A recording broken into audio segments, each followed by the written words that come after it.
പൊതുപ്രവർത്തകരെയും നഗരസഭാ പ്രതിനിധികളെയും ഒക്കെ കാണാം. നിങ്ങളൊക്കെ ഇന്നലെ വലിയ പ്രക്ഷോഭം നടത്തിയിട്ടാണ് ഇവിടെ നിന്ന് തിരിഞ്ഞത്. ഇന്നിപ്പോൾ കടുവയുടെ സാന്നിധ്യം വീണ്ടും അനുഭവപ്പെട്ടിരുന്നു. ഇന്നലെ നൌഫലിന്റെ വീട്ടിൽ കണ്ടു. ഇന്നിപ്പോൾ RRT സംഘത്തിന് നേരെ ആക്രമിക്കുന്ന. അതെ, ഇവിടെ ഒരു കടുവയെ പിടിക്കാൻ ചീമക്കൊന്നര കമ്പ് കൊണ്ട് പോയാൽ മതിയോ? RRT അംഗങ്ങൾക്ക് എന്ത് ആയുധമാണ് ഇവർ കൊടുക്കുന്നത്? ഇവിടെ മാവോയിസ്റ്റിന്റെ സാന്നിധ്യമുണ്ടെന്ന് തണ്ടർ ബോൾട്ട് തോക്ക് കൊടുത്ത് ഇറങ്ങുമല്ലോ. അതുപോലെ ഇവിടെ റൌണ്ട് ചെയ്ത് ലൊക്കേറ്റ് ചെയ്ത് തണ്ടർ ബോൾട്ടിനെ ഏൽപ്പിച്ച് തോക്കുമായി ഇറങ്ങിയ 24 മണിക്കൂർ വേണ്ടല്ലോ അതിനെ കൊല്ലാൻ വേണ്ടിയിട്ട്.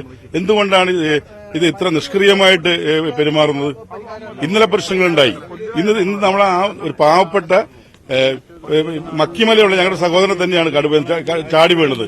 അപ്പോ RRT അംഗങ്ങൾക്ക് പോലും സുരക്ഷിതമില്ലാത്ത സ്ഥിതിയാണുള്ളത്. അപ്പൊ സാധാരണക്കാരന്റെ കാര്യം പറയേണ്ട ആവശ്യമില്ല. അത്ര ഗുരുതരമായ പ്രശ്നം ഉണ്ടായപ്പോൾ അതിനെ വെടിവെച്ച് കൊല്ലാൻ ഓർഡർ ഉണ്ട് എന്ന് പറയുന്നു. ഓർഡർ ഞങ്ങൾ കണ്ടതാണ്. അങ്ങനെയാണ് തണ്ടർ ബോൾട്ട് ഇവിടെ ഉണ്ട്. എല്ലാ സ്റ്റേറ്റും തണ്ടർ ബോൾട്ട് തോക്കുള്ള ആളുകളുണ്ട്. അവരെ കാട്ടിലേക്ക് വിടുക. അല്ലാണ്ട് വെറുതെ കമ്പും പിടിച്ച് RRT ഞങ്ങൾ വിടുന്നത് ഒരു പരീക്ഷണമല്ലേ? ജനങ്ങളെ ഒരു വിഡ്ഢിയാക്കുന്ന തുല്യല്ലേ?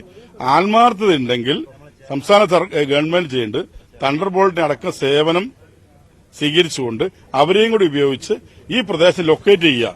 ലൊക്കേറ്റ് ചെയ്യാൻ എളുപ്പമാണ്. ഒരു 3 കിലോമീറ്ററിന്റെ വട്ടത്തിൽ ഇപ്പോൾ കടുവയുണ്ട്. ഇപ്പൊ നമ്മൾ നിൽക്കുന്നതിന്റെ ഒരു 2 കിലോമീറ്റർ കടുവയുണ്ട്.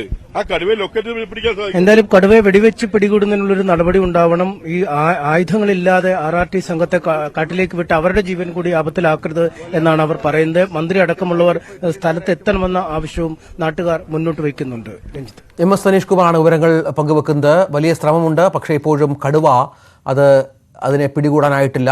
സ്വൈരി വിഹാരത്തിലാണ്. ഈ പ്രദേശങ്ങളിലൊക്കെ കടുവയുടെ സാന്നിധ്യം ഇപ്പോഴും ഉണ്ട് എന്നുള്ളതാണ്.